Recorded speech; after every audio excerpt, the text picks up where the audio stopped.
Bonjour, donc une nouvelle vidéo sur le gangstalking, le harcèlement en réseau. Chapitre 14, je vais m'intéresser principalement au gangstalking au cinéma, avec un film qui ne parle pas du tout de harcèlement en réseau, en tout cas en apparence. Barton Fink, le film Barton Fink qui a été primé au Festival de Cannes et il a eu la Palme d'Or en 1991. Il parle pas de harcèlement en réseau, en apparence. Donc je suis victime de harcèlement en réseau depuis 1995. Et je ne sais pas depuis combien de temps cette pratique existe. Mais en tout cas, le film primé en 91, Barton Fink à Cannes, semblait déjà quelque chose d'habituel et de connu. Enfin, ce qui m'étonne le plus dans le harcèlement en réseau, c'est que tout le monde a l'air de comprendre ce qui se passe, sauf moi. Comme s'il savait plus de choses que moi. Donc une chose dans le harcèlement en réseau, c'est le harcèlement électromagnétique. Donc je me prends des rayons qui, dans le meilleur du cas, provoquent une chaleur intense, un sentiment de chaleur intense, ça fait transpirer, voire douloureux, quoi. Et en fait, tout le monde semble trouver ça normal, quoi, puisque les autres, je suppose qu'ils ressentent, les personnes qui sont à proximité ressentent aussi la chaleur et ils semblent pas du tout être étonnés, quoi. Et il y a une autre chose, c'est le harcèlement en réseau consiste à faire harceler la cible, c'est-à-dire moi, par d'autres personnes. Alors, en l'occurrence, j'ai réussi à deviner la raison pour laquelle on me harcèle. C'est, il semblerait qu'il y ait des nuisances sonores en provenance de mon appartement. Apparemment, je le devine parce que personne m'en a jamais parlé. J'ai essayé de parler avec les voisins sur le sujet. Ils m'ont dit, ils ont refusé d'en parler, quoi. Voilà. Donc.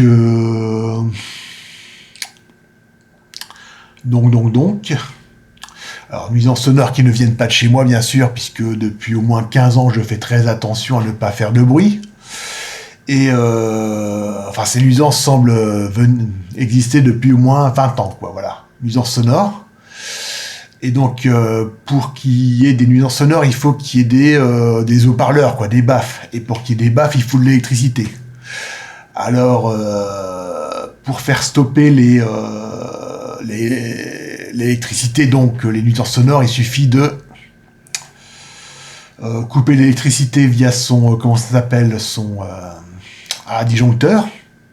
Pas le mien, le disjoncteur de mes voisins. Ils font ça, ils n'entendraient plus rien. À moins bien sûr que ce soit sur... les haut-parleurs soient sur batterie, ce qui m'étonnerait beaucoup. Enfin, ils recherchent sur batterie, quoi. Mais bon, simplement, alors ce qui est très étonnant, c'est que les neurotypiques, mes voisins croient que c'est moi qui fais des nuisances sonores. Faut vraiment avoir l'esprit pervers, quoi, pour croire ce genre de choses, et vraiment être stupide pour tomber dans le panneau, quoi, alors qu'il suffit qu'ils coupent leur disjoncteur, mais bon. Donc, nuisances sonores et très grosse chaleur. Deux éléments qu'on retrouve dans le film Barton Fink. Alors, l'histoire de Barton Fink, c'est... Barton Fink est un dramaturge de Broadway. L'histoire se passe en 1941 et il part tenter sa chance à Hollywood pour devenir scénariste dans le cinéma, quoi. Donc sur son chemin, il rencontre un certain Charlie Meadows, qui est représentant de commerce, mais qui s'avère en fait être un tueur en série particulièrement cinglé, quoi. Donc c'est un film qui parle de cinéma, puisqu'il a été primé à Cannes, et que franchement, qui n'a rien à voir avec le gangstalking, mais en apparence. Donc Barton Fink s'installe dans un hôtel miteux à Los Angeles, et joué par John Turturro, et il fait très chaud dans la chambre de Barton Fink, tu vois, une chaleur, c'est pas une chaleur type méditerranéen, désertique, genre Los Angeles, c'est plutôt une chaleur de forêt tropicale, genre l'Amazonie, il y a plus trop de forêt en Amazonie, mais bon. Amazonie ou voilà. Et en fait, la chaleur est tellement forte que dans cet hôtel, la chaleur est tellement forte que dans la chambre de Barton Fink, le papier peint se détache, quoi, sous l'effet de la chaleur. Et donc, il essaie d'écrire un scénario, et en fait, il y a du bruit qui vient de la suite d'à côté. Donc, il va se plaindre, et il rencontre son voisin qui est à l'origine du bruit, et qui s'appelle Charlie Meadows, quoi, qui se présente comme un représentant de commerce, qui est joué par John Goodman. Et en fait, donc le bruit vient de la chambre de Charlie Meadows, et voilà, la chaleur semble aussi émaner de Charlie Meadows, quoi, voilà. Donc spoiler, je raconte tout le film, donc pas la peine de le voir si vous voulez, voilà. Et donc cette chaleur, voilà, semble... quand Charlie Meadows est dans l'hôtel, il y a une chaleur à crever. Quand il y est pas de chaleur et pas de bruit. Et en fait, à un moment, au milieu du film, Charlie Meadows aide Barton Fink à se débarrasser d'un cadavre d'une femme qu'il a trouvé dans son lit. Donc c'est gentil de sa part, quoi. Et en fait, le FBI vient voir Barton Fink pour lui avertir que Charlie Meadows est en fait un redoutable tueur en série. Donc en fait, la fin du film, ça se finit sur un gigantesque incendie parce qu'en fait, l'hôtel, c'est l'antichambre de l'enfer. Et le tueur en série est en fait le diable. C'est pour ça qu'il fait extrêmement chaud en sa présence. Et... s'il fait chaud dans la chambre d'à côté, c'est que la chambre d'à côté, c'est l'enfer.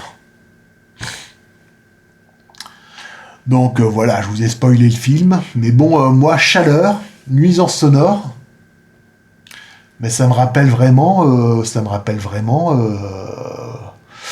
le gangstalking que je subis depuis, le harcèlement électromagnétique exactement, que je subis depuis 95. Et le film date de 91, donc primé à Cannes, donc il a dû être tourné ou scénarisé au plus tard en 1990. Et en fait, voilà, ça semble... bon, voilà. Alors, est-ce que je me trompe ou est-ce que le film n'a rien à voir avec le gangstalking ou... bon, à vous de juger. Mettez des commentaires dans le... Mettez des commentaires, voilà, dans les commentaires de la vidéo. Et bon, bah voilà, vous avez regardé la vidéo jusqu'au bout. Donc, bon. Je pense que j'ai fait assez de bruit pour que, avec mes vidéos, pour que les gens qui connaissent un peu le sujet et qui me connaissent un peu puissent, bon, pouvoir avertir pour que ça évolue un petit peu, quoi. Donc vous avez regardé la vidéo jusqu'au bout, donc souscrivez, abonnez-vous à ma chaîne, alors quoi, abonnez-vous, vous pouvez faire quoi, vous pouvez, mais surtout partager la vidéo, faut que ça se sache, voilà, le plus possible. Et bon, si vous avez regardé la vidéo jusqu'au bout, c'est que vous avez aimé, donc likez, quoi. Au revoir. Une autre fois.